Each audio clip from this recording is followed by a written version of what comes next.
Salve, irmãos, com a paz do Senhor. Estamos aqui nesse momento para tratarmos da lição dos adultos, lição de número 5, mas primeiramente eu vou apresentar. Meu nome é Samuel Lessa, certo? Sou um dos colaboradores dos professores ali da Assembleia de Deus, Canaã do Quitino Cunha. Estamos aqui com a lição de número 5 para tratarmos aqui nesse dia. Irmãos, nós estamos vivendo momentos difíceis, dias conturbados, né? Por conta dessa pandemia, por conta desse vírus, né? Que todo mundo é conhecedor. Mas, embora muita notícia ruim, muita notícia ruim, né? No caso, nós temos uma palavra também de Deus para trazer para os irmãos. Deus ainda se encontra, irmãos, no controle. Nunca se esqueça disso. Tenha sempre a sua fé focada nisso. Deus, Ele é pai dos órfãos, Ele é marido da viúva. Deus tem sempre abençoado o seu povo, Ele está acima de todas as coisas. Nunca se esqueça disso, tá bom, irmãos? Então, continuando, nós vamos tratar hoje da lição de número 5 dos adultos, que tem como título Vivificados pela graça, né? E libertos do pecado. Tá bom? Lição de número 5 da classe dos adultos. O textuário, né? Áureo se encontra em Efésios capítulo 2, versículo 4 e o 5, que diz o seguinte: Mas Deus, que é riquíssimo em misericórdia, pelo seu muito amor, que nos amou, estando nós ainda mortos em nossas ofensas, nos vivificou juntamente com Cristo. Pela graça, sois salvos. Esse é o nosso textual. Verdade prática diz o seguinte: por meio da maravilhosa graça divina, fomos libertos do pecado, perdoados e salvos da condenação, e ainda recebemos o direito à vida eterna. Certo? Essa é a nossa verdade prática. A leitura bíblica em classe, irmãos, se encontra em Efésios capítulo 2, do 1 ao 10, certo? Vamos ler, que é esse texto base que nós vamos tratar da nossa aula aqui neste dia, tá bom? Efésios capítulo 2, versículo 1 ao 10, diz o seguinte: E vos vivificou, estando nós mortos em ofensas e pecados, ou delitos e pecados, ou transgressões e pecados, em que no outro tempo andaste segundo o curso deste mundo, segundo o príncipe da potestade do ar, do espírito que agora opera nos filhos da desobediência, entre os quais todos nós também antes andávamos nos desejos da carne, fazendo a vontade da carne e dos pensamentos, e éramos, por natureza, filhos da ira, como os outros também. Mas Deus, que é riquíssimo em misericórdia, pelo seu muito amor que nos amou, estando nós ainda mortos em nossas ofensas, nos vivificou juntamente com Cristo. Pela graça sois salvos. E nos ressuscitou juntamente com Ele e nos fez assentar nos lugares celestiais em Cristo Jesus, para mostrar nos séculos vindouros as abundantes riquezas da sua graça, pela sua benignidade para conosco em Cristo Jesus. Porque pela graça sois salvos, por meio da fé, e isto não vem de vós, é dom de Deus, para que ninguém se glorie, ou seja, não vem da fé, para que ninguém se glorie, porque somos feitura sua, criados em Cristo Jesus para as boas obras, as quais Deus preparou para que andássemos nela. Tá bom? Então esse é o nosso texto base, a nossa lição. Tá certo? Em resumo prático, né, os objetivos da aula é mostrar a natureza pecaminosa do homem, que está distante de Deus e morto em seus delitos e pecados, ofensas e pecados. Mostrar também que nós somos salvos pela graça, e a instrumentalidade a qual Deus nos salvou, graça, e o instrumento é a fé, certo? E salvos não pelas obras, mas salvos para praticar boas obras. Então, o nosso resumo é esse. Nós vamos tratar sobre a pecaminosidade do homem, vamos mostrar pelo que ele foi salvo e que instrumento Deus utilizou para salvar o homem, e vamos também abordar sobre a questão de que nós não somos salvos pelas obras, mas sim pela graça e salvos para praticar as boas obras, tá bom? Então esse é o nosso resumo da nossa lição. Então, irmãos, vamos começar pela natureza do homem, pela pecaminosidade do homem, tá certo? A antiga natureza do homem. O que Paulo está descrevendo aqui, irmãos, nesse capítulo 2, é o seguinte: ele não está nos mostrando um homem que está na UTI lutando contra a vida e a morte. Não. Ele não está mostrando um homem que está, por assim dizer, respirando por aparelhos. Não é isso que Paulo está nos mostrando aqui. Não é esse estado que Paulo está mostrando aqui deste homem sem Deus. Certo? Paulo não está mostrando um homem que está ainda com esperança de vida. Não é esse cenário que Paulo está mostrando aqui nesse capítulo 2. O que Paulo aqui está mostrando, irmãos, é que este homem sem Deus, esse homem que ainda não foi regenerado, esse homem que ainda não foi salvo, ele está completamente morto. E a palavra morto aqui que Paulo utiliza do grego é necros. A palavra morto que Paulo utiliza é necros, que daí vem a nossa palavra necrotério. O que Paulo está mostrando aqui é o necrotério. São vários cadáveres, todos em decomposição, todos mortos. E Paulo está mostrando aqui um homem que pecou, que está distante de Deus, que herdou isso desde Adão, desde nossos pais. E além desse homem agora estar morto, distante de Deus, esse homem também está inserido em uma sociedade totalmente também caída e distante também de Deus. Então é esse o cenário, é esta a situação a qual Paulo mostra esse homem, certo? Paulo começa dizendo: e vos vivificou estando vós ainda mortos.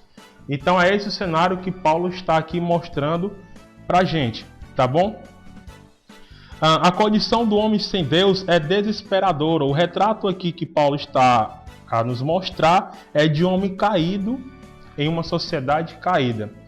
Então, ainda continuando, irmãos, Paulo está mostrando aqui a situação desesperadora do homem, certo? De todas as pessoas que ainda não foram regeneradas por Deus. Então, essa situação deste homem, ela é desesperadora, ela é caótica, ela é preocupante, certo?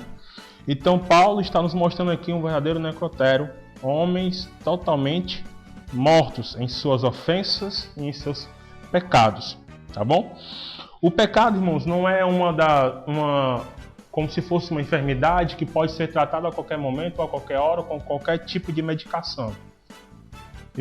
Pecado não é isto, certo? O pecado é algo que afeta todos os homens e é a causa de nos separarmos de Deus. Veja o que fala em Romanos, capítulo 3, versículo 23. Diz o seguinte, Romanos, capítulo 3, versículo 23, diz o seguinte: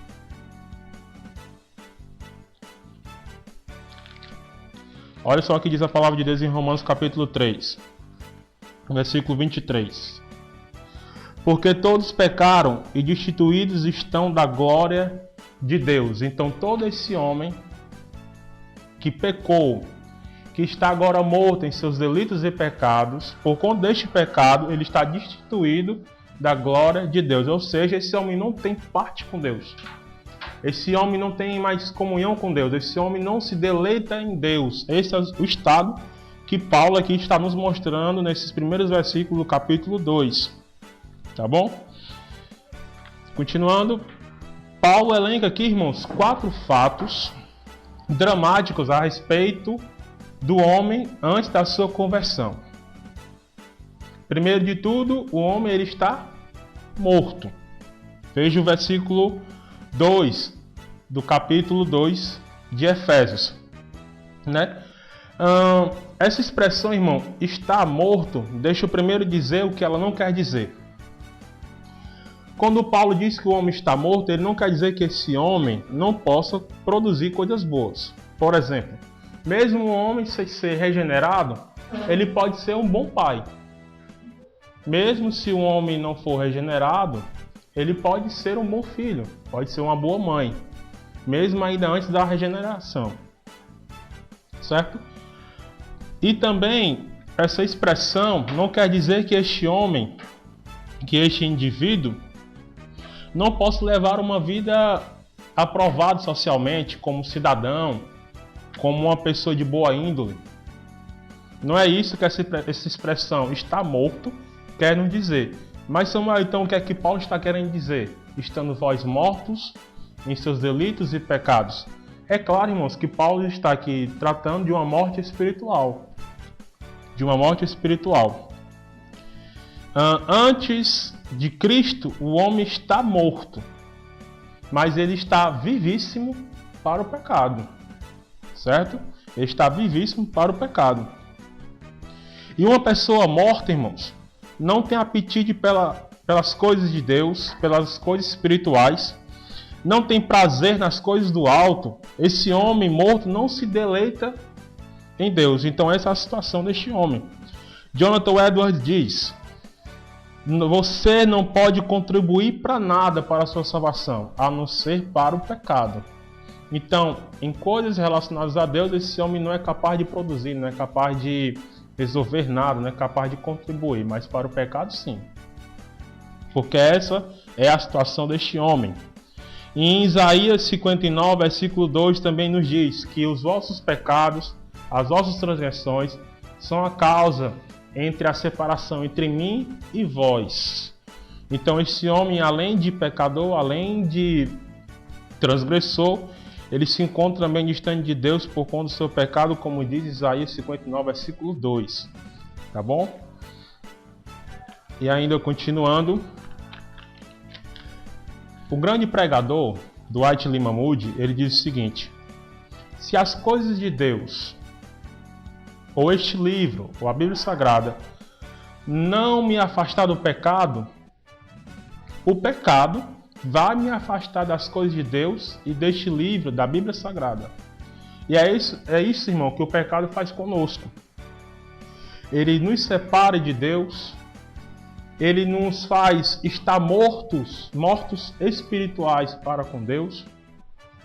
Ele faz com que a gente não se deleite em Deus, não tenha prazer em Deus. Ele faz com que nós não tenhamos mais comunhão com Deus.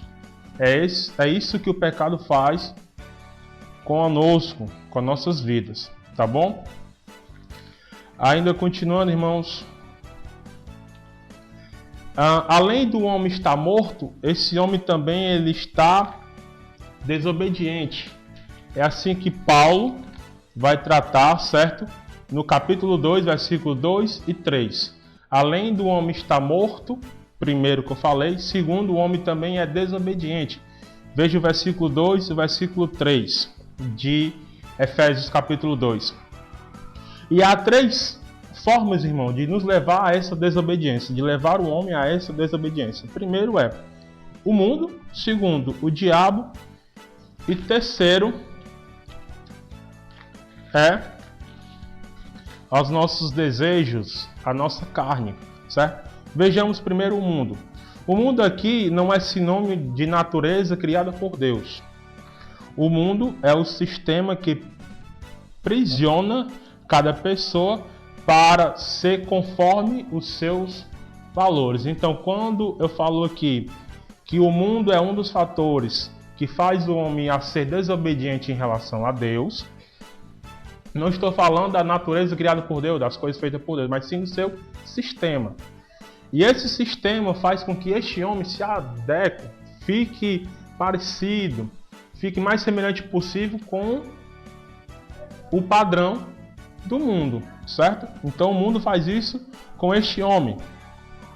Vejamos o que o apóstolo João diz em 1 João, capítulo 2, versículo 15. Apóstolo João, em 1 João, capítulo 2, versículo 15, ele diz o seguinte: não ameis o mundo, nem no que no mundo há. Se alguém ama o mundo, o amor do Pai não está nele. Porque tudo o que há no mundo, a concupiscência da carne, a concupiscência dos olhos e a soberba da vida, não é do Pai, mas do mundo. Então, o mundo, irmão, é um dos fatores que leva o homem a essa desobediência. Tá bom? Então, o mundo, mais uma vez repetindo, é um dos fatores que leva o homem a essa desobediência. E o apóstolo João, aqui nesta carta, ele está nos alertando o quê? Não ameis o mundo, nem o que há neste mundo, porque quem ama o mundo, o amor do Pai não está nele. Porque tudo que procede do mundo, concupiscência dos olhos, concupiscência da carne, todo tipo de desejo pecaminoso, não procede do Pai, mas do mundo. Tiago também nos diz algo semelhante, parecido com o que João diz. Todo aquele que se constitui amigo do mundo é inimigo de Deus. Ou seja, todo homem pecaminoso, todo homem que pecou, todo homem que está morto em seus pecados e delitos, que agora é regido pelos prazeres do mundo, pelo sistema do mundo, esse homem, além de amar o mundo, ele também é constituído como inimigo de Deus por amor a este mundo.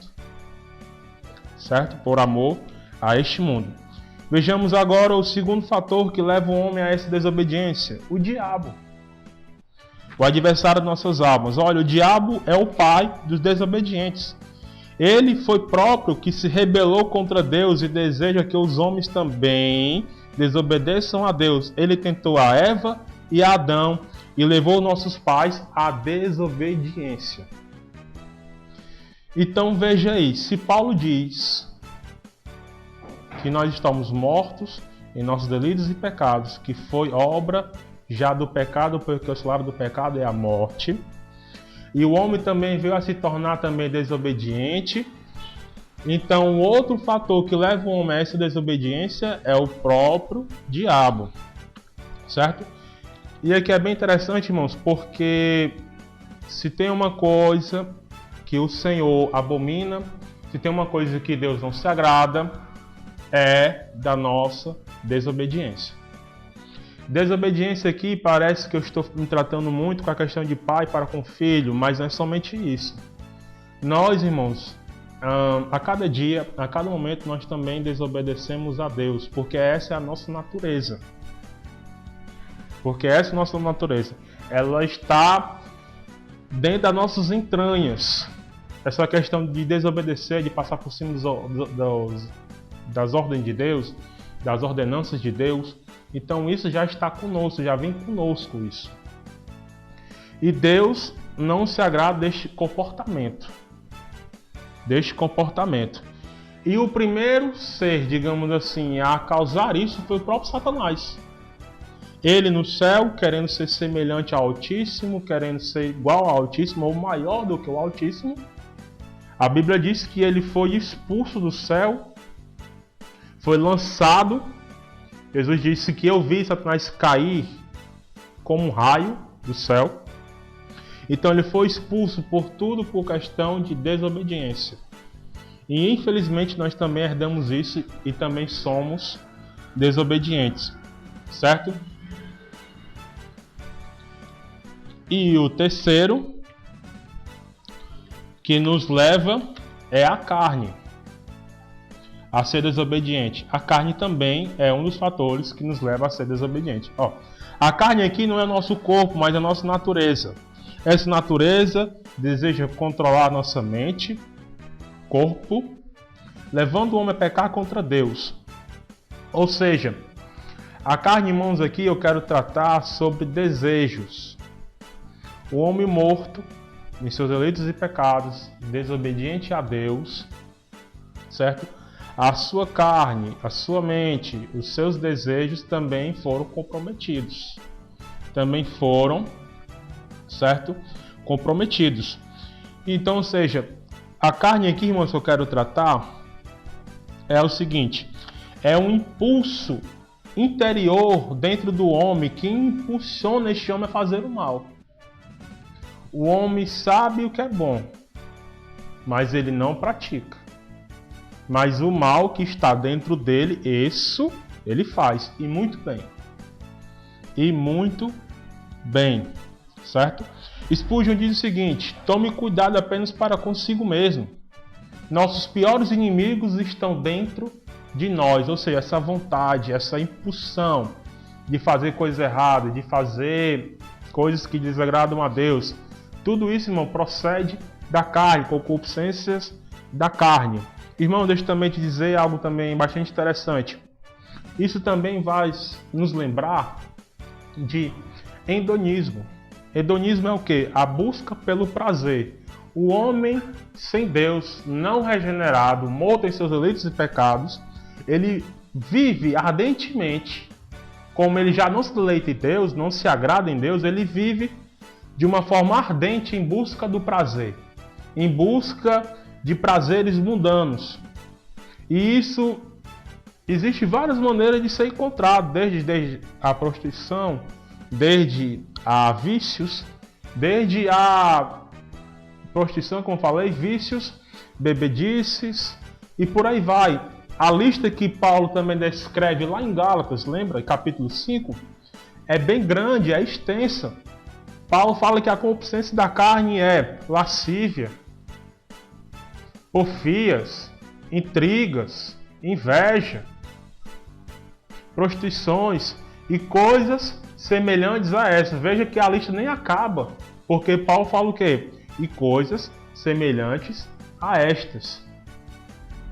Então o homem, ele vive ardentemente para esse prazer, ele busca ardentemente pelo prazer. Olha, irmãos, o homem ele é capaz de rachar um lar, de quebrar um lar, quebrar uma família, trocando a sua esposa, a qual ele casou, por uma moça de 20 anos. O homem ele é capaz de fazer isso, ele vai abandonando a família, abandona os filhos, abandona o lar, para viver uma vida dissolúvel em pecados, em prazeres. O homem sem Deus, ele vive desta maneira, e é esse homem que Paulo está escrevendo no capítulo 2. Esse homem vive para os seus pecados e para os seus prazeres. E essa vontade da carne que leva o homem a cometer esses tipos de pecados e delitos, o homem jamais poderá mudá-la, jamais tem o poder de mudá-la. Veja o que diz Jeremias capítulo 13, versículo 23. Capítulo 13, versículo 23. Pode o etíope mudar a sua pele? Ou o leopardo as suas manchas? Se o leopardo não pode mudar as suas manchas, podeis vós fazer o bem, sendo ensinados a fazer o mal? Então, irmãos, nós não podemos, o homem não tem essa capacidade de, na sua totalidade, como se fosse regenerado por Deus, de cometer e fazer o bem. Ele já é treinado por natureza a fazer o mal, cometer o pecado e cometer coisas ruins. Então essa é a nossa natureza. E em terceiro lugar, lembra, primeiro, o homem foi morto. O homem está morto em seus delitos e pecados. Segundo, o homem agora também é desobediente. E terceiro, o homem também é depravado. Ele é depravado. O homem ele é escravo do pecado. Ele anda com o pescoço na coleira do diabo e no cabresto do pecado. O homem vive para agradar a sua carne e seus desejos. Então, seja, irmãos, o homem ele é depravado em sua natureza, certo? Ele está morto, ele é desobediente e ele é depravado, tá certo? Assim como diz em Efésios capítulo 2, versículo 3, certo? Se você puder acompanhar. E em quarto lugar, o homem também ele está condenado. O homem caído, ele é filho da ira. Logo, que não é salva, essa pessoa ela é condenada. E a reação de Deus é natural frente ao pecado. Ele vai agir com a sua ira em relação ao pecado e a essa rebelião do homem. E isso é natural porque ele é santo. Certo? Então, ou seja, além do homem, irmãos, ele está morto pelos seus pecados. Esse pecado também levar ele à desobediência, levar ele também à depravação. Ele também leva o homem a uma condenação eterna. A uma condenação eterna. E como Paulo diz em Efésios capítulo 2, que nós somos filhos da ira, isso então quer dizer o quê? Que Deus, por ser santo, por Deus ser perfeito, ele vai agir, irmãos, dessa maneira para com o homem, destilando a sua ira. E isso é normal porque o seu caráter é santo. Ora, se o homem está se rebelando contra Deus, se o homem está pecando contra Deus e ele sendo santo e perfeito, será naturalmente ele utilizar a sua ira para com este homem, tá bom? Então esses são os 4 fatos que Paulo elenca aqui nos primeiros versículos do capítulo 2. Voltando mais uma vez para recapitular para os irmãos, se não ficou tão claro. Primeiro, o homem está morto. Segundo, o homem está em desobediência. E terceiro, o homem está, além de morto, além de desobediente, ele está depravado. E o homem está também condenado. Tá bom, irmãos? Então esses são os 4 fatos elencados por Paulo, certo? No capítulo 2, os primeiros versículos. Tá certo? Dado esse diagnóstico deste homem não regenerado, que é a situação de todos os homens, só há agora uma coisa a se fazer: procurar socorro, procurar ajuda, procurar quem possa salvá-lo. E Paulo agora vai mostrar agora como esse homem vai ser salvo. Veja em Efésios, capítulo 2. Efésios, capítulo 2.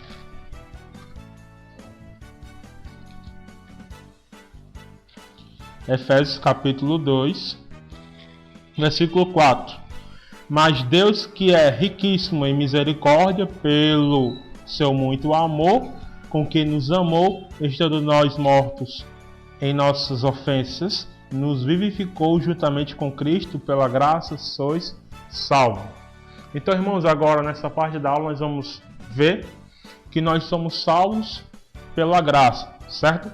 E Paulo agora trata de um assunto agora bastante interessante. Ele já deu o diagnóstico do homem morto, do homem desobediente, do homem depravado e do homem condenado. Ele agora vai mostrar como Deus fez, como Deus executou essa obra maravilhosa e magnífica de salvação na vida do homem. Primeiro ele diz o seguinte: mas Deus, que é riquíssimo em misericórdia, pelo seu amor com que nos amou, estando nós mortos em nossas ofensas, nos vivificou juntamente com Cristo. Então Paulo agora vai tratar de 2 coisas: misericórdia e amor. Por natureza, Deus ele é amor. Mas o amor de Deus na relação com os pecadores transforma-se em graça e em misericórdia. Deus é rico em graça e em misericórdia, e essas riquezas tornam possível a salvação deste homem. Tanto a misericórdia como a graça vem a nós por meio do sacrifício de Jesus Cristo na cruz. E foi na cruz do Calvário que Deus demonstrou seu repúdio ao pecado e o seu amor para com os pecadores. Irmãos, apóstolo João, na carta de João, ele vai dizer que Deus ele é amor. Então Deus, por natureza, ele é amor. E Paulo aqui, quando fala que Deus é riquíssimo em misericórdia e pelo seu amor, que nos amou, nós estamos mortos ainda em nossos pecados. Esse amor e essa misericórdia, irmãos, são dois elementos que agora Paulo utiliza, né, descrevendo aqui nesse capítulo, que Deus agora vai utilizar esses dois. Que Paulo agora vai utilizar, certo, esses dois elementos para a salvação agora do homem. E essa misericórdia, irmãos, foi nos dada, e essa graça também foi nos dada, e esse amor também foi nos dado na cruz do Calvário, certo? E foi lá que Deus mostrou todo o seu repúdio ao pecado e o seu amor para com nós, os pecadores, tá bom? Lembre-se, é muito fácil amar quem nos ama. Amar quem nos ofende é muito mais difícil. Então, se Paulo, irmãos, deu esse diagnóstico de que o homem agora é pecador, Deus agora vai salvar esse homem utilizando agora amor, usando misericórdia, usando graça. Mas, irmãos, esse homem, lembra, ele é pecador, ele é desobediente, ele é transgressor. E Deus decide amar esse homem, salvar pelo seu amor, salvar por sua graça e salvar pelas suas ricas misericórdias. Ora, você amar sua esposa ou amar seus filhos é muito fácil, afinal é sua esposa, é o seu filho. Mas é muito difícil, irmão, você amar quem lhe ofende, quem lhe feriu, quem lhe fez mal. É muito mais complicado. Mas Paulo agora começa a tratar desse plano de salvação na vida do homem, desse resgate, dessa salvação, com amor. Com amor e com as suas ricas misericórdias. Então Deus, irmão, ele é tão perfeito, ele é tão maravilhoso, ele é tão bondoso, que mesmo nós nessa situação, Deus decidiu depositar em nossa conta, em nós mesmos, o seu amor. E essa é a fonte magnífica de nossa salvação. Tá certo? Em segundo, ele nos ressuscitou, capítulo 2, versículo 5. Estando nós mortos ainda em nossas ofensas, nos vivificou juntamente com Cristo. Ou seja, além de Deus utilizar o seu amor para salvar o homem e as suas ricas misericórdias, ele também, irmãos, como diz aqui no versículo 5, nos vivificou. Ou seja, Deus agora também trouxe esse homem da morte para a vida. Ele nos vivificou, certo? Deus nos tirou da sepultura espiritual, porque o homem está morto espiritualmente. E Deus realizou essa obra maravilhosa de ressurreição na vida do homem. Quando cremos em Deus, passamos da morte para a vida. Veja o que está escrito em João, capítulo 5, versículo 24. Evangelho de João, capítulo 5, versículo 24. Diz o seguinte: na verdade vos digo, que quem ouve a minha palavra e crê naquele que me enviou, tem a vida eterna, e não entrará em condenação, mas passou da morte para a vida. Então, irmãos, o que acontece conosco agora quando Cristo, com o seu amor e com as suas muitas misericórdias, como trata aqui Paulo no capítulo 2, o que acontece com este homem? Ele passa agora da morte para a vida, ou seja, o Deus agora ressuscitou este homem, regenerou esse homem, deu nova vida a este homem.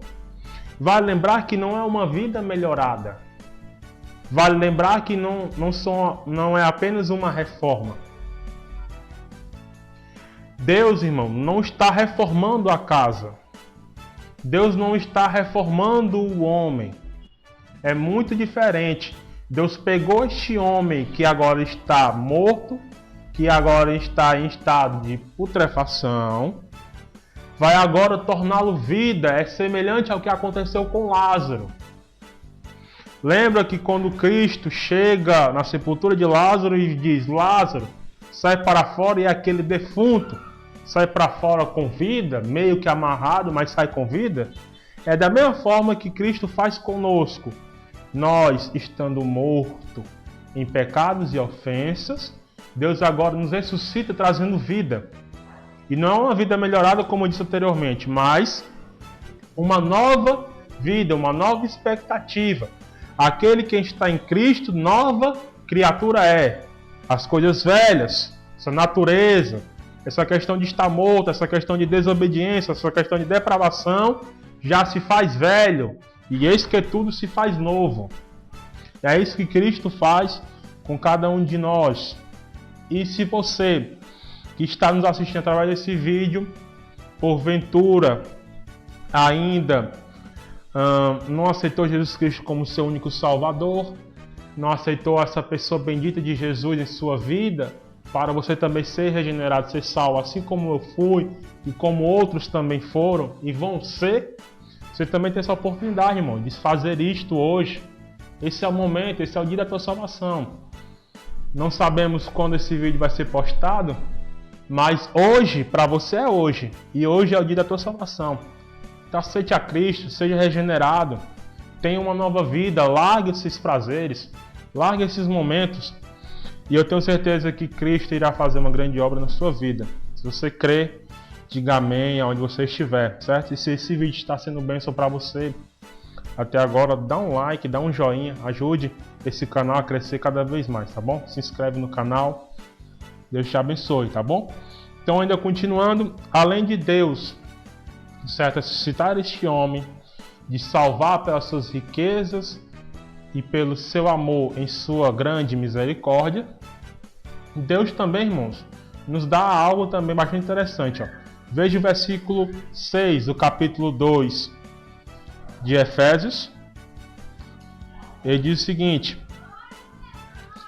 que Cristo nos exaltou, fazendo a gente se assentar com Ele em lugares celestiais, certo?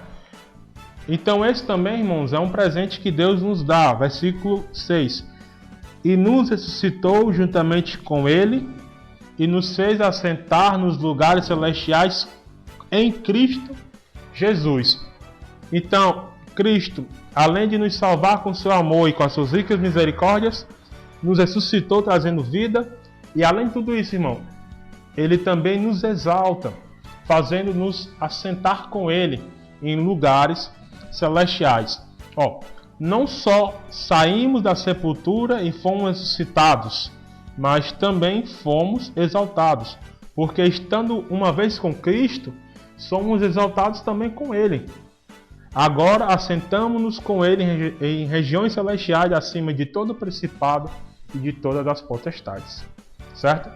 Então, irmãos, além de tudo isso, além de ser salvo, eu estou sendo muito repetitivo, mas para frisar na sua mente, além de ser salvo pelo seu amor e pelas suas ricas misericórdias, nós somos ressuscitados e ainda recebemos essa dádiva, irmãos, essa exaltação da parte de Cristo, de assentarmos juntamente com Ele em lugares, em regiões celestiais, certo? Então esse é um dos efeitos, é uma das consequências que acontece com este homem que agora é regenerado por Cristo. Tá certo? Irmãos, então vemos que a salvação é pela graça, mas também Deus utiliza o instrumento fé. A graça nos salva pela instrumentalidade da fé. Agora não existe, irmão, mais necessidade deste homem, que uma vez foi salvo, não existe mais necessidade deste homem de rituais, nem de sacrifícios.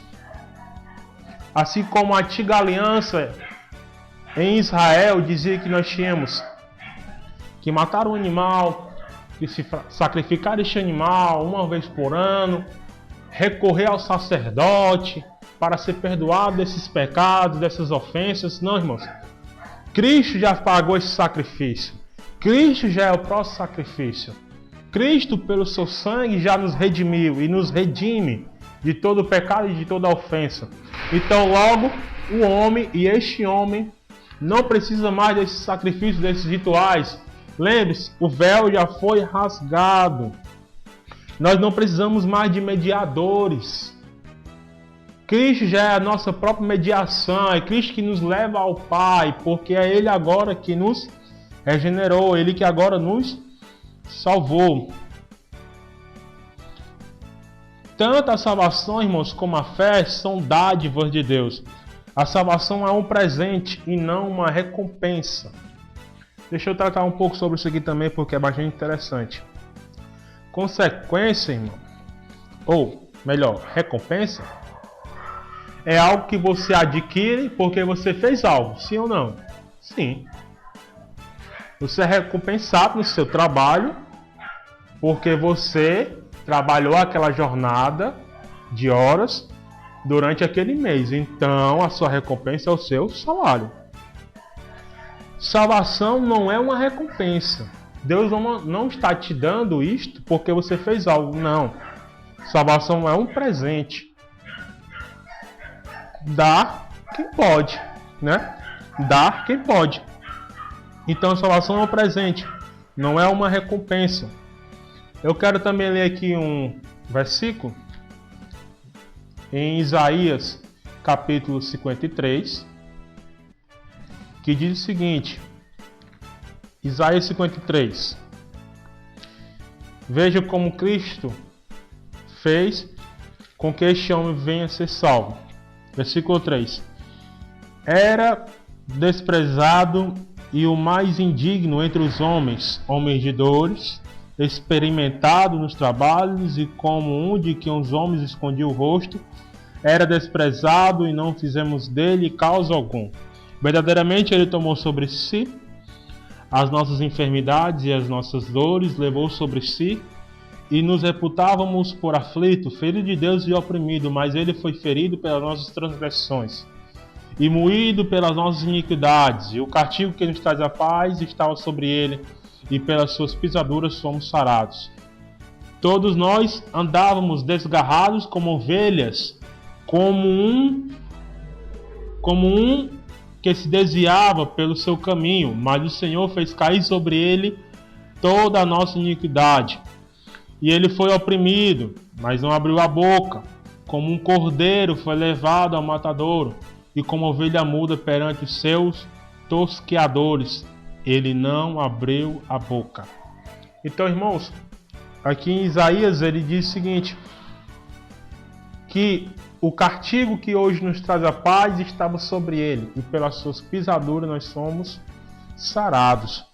Então, irmãos, por mais pecador que o homem se encontre, por mais transgressor que ele se encontre, por mais depravado que ele se encontre, irmãos, Deus ainda tem toneladas de graça para salvar este homem. E é Cristo, irmão, que faz isso. É o Senhor Jesus Cristo que opera isso em nós e em todos. E pelas suas pisaduras, irmão, nós somos sarados. E o castigo que nos traz a paz estava sobre ele. E pelas suas pisaduras nós somos sarados. Amém? Se você crê, diga amém aonde você estiver. Então, recapitulando, Deus, Ele nos amou pelo seu amor e pela sua misericórdia, nos ressuscitou e nos exaltou, certo? Então esse, irmão, é o ponto que eu queria trazer agora sobre essa questão de ser salvo pela graça. Vale lembrar o que é que significa graça, né? Se você não sabe, eu creio que a grande maioria sabe, mas graça significa favor e merecido. Nós, logo, não merecemos, mas Deus, pelo seu amor e suas ricas misericórdias, depositou em cada um de nós. Então você não merece, eu não mereço, nós não merecíamos, mas Cristo assim quis e desejou nos salvar. E glória a Deus por isto, né? Que pelas suas pisaduras nós somos sarados. Então, dado aí, irmãos, a questão do homem, a questão agora da salvação, nós vamos agora entrar no capítulo 2 de Efésios, a parte agora que Paulo fala sobre obras. Lembra, se salvação é um presente, não é uma recompensa, então quer dizer que eu não posso fazer nada para ser salvo. Eu não faço nada para obter isto. Não é pelos meus méritos, não é pelas minhas obras, não é pelo aquilo que eu faço que eu e você nós somos salvos, mas pelo rico sacrifício de Cristo Jesus na cruz do Calvário, certo? E ele diz o seguinte, o apóstolo Paulo, na carta aos Efésios, capítulo 2, ele diz o seguinte, no versículo 8: porque pela graça sois salvos por meio da fé, e isso não vem de vós, é dom de Deus, não vem de obras, para que ninguém se glorie, porque somos feitura sua, criados em Cristo Jesus, para as boas obras, as quais Deus preparou para que andássemos nelas. Irmãos, essa questão agora sobre falar sobre obra e graça é bastante interessante. Você já viu por aí muita gente até se vangloriar dizendo o seguinte: eu sou um bom marido, eu sou um bom esposo, eu sou um bom homem, sou um homem responsável dentro do meu lar, trabalho, ou quem sabe também estudo, produzo coisas boas. Esse homem se vangloria disso e ele diz o seguinte, na cabeça dele: eu não preciso citar Jesus, eu não preciso de Jesus porque eu já faço tudo isso, quem precisa de Jesus é quem rouba. É quem é ruim, é outros tipos de pessoas, não sou eu que sou bom, digamos assim. Mas não é dessa maneira, irmão, que Paulo aqui trata no capítulo 2, no versículo 8 em diante. Não é pelas suas obras que nós somos salvos, certo? Não é pelas suas obras que nós somos salvos. Esse dilema é bastante interessante, que até o Martinho Lutero, né? Martinho Lutero, precursor da grande reforma protestante, ele tinha esse dilema, irmão, de lutar, certo, contra o seu pecado, nesse dilema entre salvação e as obras. Tiago diz que a fé sem obras ela é morta. E quando Martinho Lutero se deparava com esse texto, com a carta de Tiago, ele disse que a carta de Tiago não tinha peso no evangelho, não tinha peso de evangelho. Era fogo de palha, uma das frases bem conhecidas de Martinho Lutero. Mas só, irmãos, que Tiago e Paulo não estão se contradizendo. Paulo diz o quê? Que nós somos salvos pela graça. O instrumento que Deus utiliza para nos salvar é graça e o instrumento é fé. Tiago diz que a fé sem as obras ela é morta. Então Paulo e Tiago estão se contradizendo? Coisa nenhuma. De maneira alguma.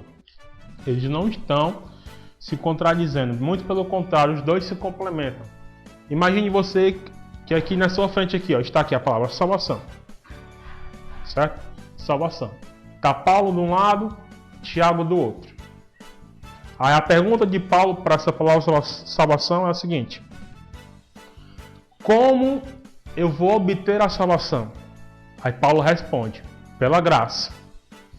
Tiago olha para a salvação também e faz a seguinte pergunta: Paulo, se para tu ter ela é pela graça, por meio da fé, então essa fé verdadeira produz as obras. Então, ou seja, eles estão se complementando. Eles estão, certo, em total acordo. Eles não estão se contradizendo. Eu digo isso porque muita gente, né, quando se depara com esses textos, acha que eles estão se contradizendo, mas não estão, tá certo? Então, ainda continuando, irmãos, sobre essa questão de obras e graça. De fato, o homem ele não é salvo pelas obras, mas ele é salvo para produzir boas obras. Eu não posso, irmão, divorciar as obras da fé, ou as obras da fé com a graça. Eu não posso divorciar esses dois elementos. Nós não podemos separar, não há ruptura entre eles dois. É inadmissível um crente que agora foi salvo, sendo que a sua situação anteriormente, onde ele andava segundo o percurso do mundo e seus delitos e pecados, estando morto, depravado, condenado, certo? É inadmissível que esse homem agora, depois desse estado, agora salvo, não venha produzir boas obras. É isso que Paulo está querendo dizer, é isso que Tiago complementa. Logo, se eu sou salvo na pessoa de Jesus Cristo, eu vou produzir boas obras. Eu tenho que produzir boas obras. Logo, se eu não estou produzindo isto, tem algo de errado na minha conversão. Concorda comigo? Tem algo de errado na minha conversão. Ou seja, essas obras, irmãos, têm que ser notadas. Essas obras têm que ser evidenciadas lá fora. Os homens ao nosso redor têm que ver este crente que agora foi salvo, que agora foi regenerado. E os homens lá fora têm que ver que as obras que agora este homem produz. Por exemplo, digamos que no seu trabalho você é um dos que chegam mais cedo, você é um dos camaradas que trabalham excelentemente bem, que não se vende, que não se troca, que faz tudo conforme o que é exigido pela empresa.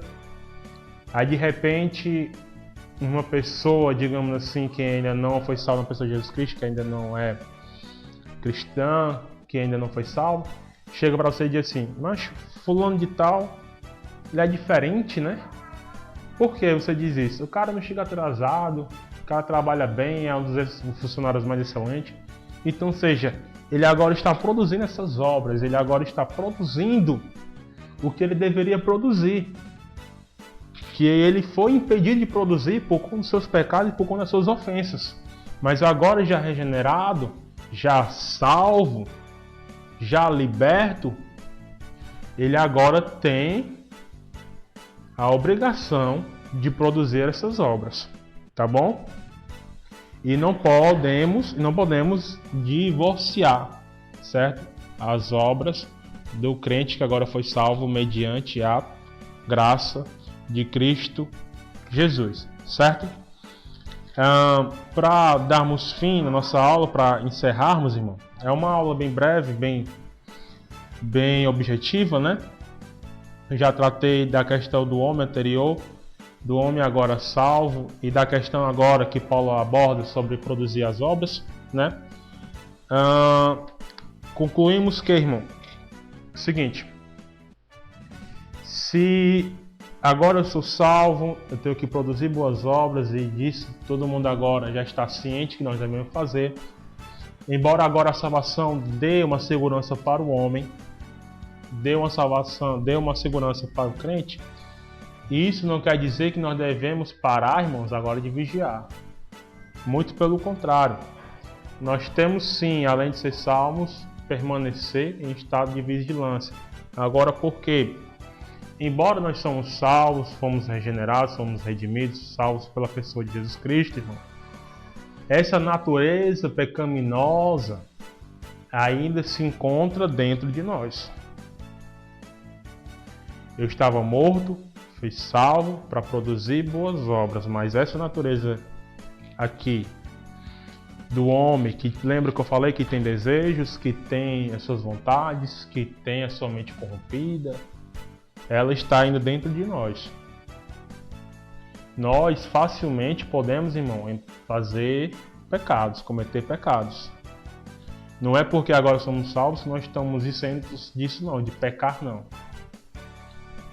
Podemos sim, mas não podemos permanecer nesse tipo de prática, certo? Então, abre nós também aqui um outro parêntese: não deixe de vigiar, não deixe de proceder por onde caminhar pelo caminho certo. Esteja sempre de vigilância. Por que eu digo isso? Porque a Bíblia também está recheada, irmãos, de versículos que diz o seguinte: aquele que está em pé, cuide para que não caia. Vigiai e orai, porque o espírito está pronto, mas a carne é fraca. Diversas vezes você vai ver os discípulos mesmo, os apóstolos, cometendo erros, cometendo tipos de vacilos, de pecados. Nós vemos isso também. Nós vemos Pedro negando, nós vemos Pedro não confessando o nome de Jesus Cristo, negando ele 3 vezes. Nós vemos erros na vida de Paulo. Um erro, por exemplo, que eu posso citar aqui é a questão dele com o sobrinho de Barnabé, João Marcos. Depois ele se reconcilia com esse jovem. Então nós não estamos isentos, irmãos, de cometermos esse tipo de erro. Então por isso fica aqui o alerta, fica aqui as minhas considerações finais. Se você que estava morto em seus pecados, que agora foi salvo, que agora está caminhando esse caminho de produzir boas obras, nunca se esqueça disso. Não deixe de vigiar, porque a natureza ainda está dentro de você. Lembra que Paulo, e aqui já vou encerrar, lembra que Paulo diz o seguinte: o bem que eu quero fazer, isso eu não faço, mas o mal que está diante de mim, este eu faço. Ó, quão terrível homem que sou! Quem me livrará do corpo desta morte? Não é isso que Paulo diz em Romanos capítulo 7? O que é que Paulo está querendo dizer ali em Romanos capítulo 7? Os presos em Roma, certo? Eles ficavam dentro de masmorras, dentro daquele lugar moribundo, cheio de filtrações, cheio de água, né? De coisas podres, né? Até fezes, algo assim do tipo. E uma das punições dos presos em Roma era amarrar uma pessoa morta com o prisioneiro. Então, ou seja, está aqui o prisioneiro, eles amarravam um cadáver perto desse prisioneiro, amarrava juntamente com esse prisioneiro. Essa era uma das punições que Roma tinha para com seus prisioneiros. E Paulo pega essa figura. Mas como assim, Samuel? Ainda não entendi. Esse preso, irmão, que está agora amarrado a este cadáver, com algum tempo depois ele vai agora contrair doenças.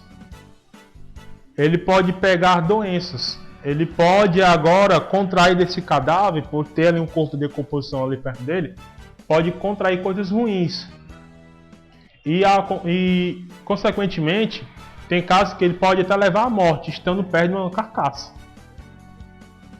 Então Paulo diz o seguinte, ó, quão terrível homem que sou, quem me livrará do corpo desta morte, deste corpo que está aqui entrelaçado comigo, que está aqui amarrado comigo. Então Paulo pega essa figura, certo?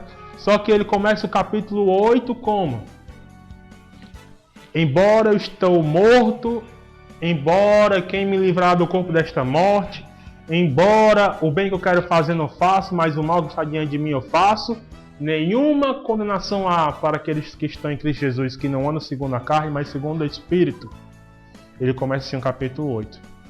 Então, irmãos, embora a natureza está amarrada com a gente, a nossa natureza pecaminosa, essa natureza da carne, está amarrado com a gente, está dentro da gente, e a gente temos que a cada dia mais mortificá-la, matá-la e vivificar o Espírito. Além de tudo isso, lembre-se, nenhuma condenação há para aqueles que estão em Cristo Jesus, que não andam mais segundo a carne, mas segundo o Espírito. Amém, irmãos? Então essa foi a lição de número 5, certo? Desculpa, peço perdão pelo meu nervosismo, primeira vez que eu gravo uma videoaula, mas eu creio que eu fui objetivo, que eu esclareci pelo menos um pouco para você o capítulo 2, do versículo 1 ao 10 da carta aos Efésios, tá bom?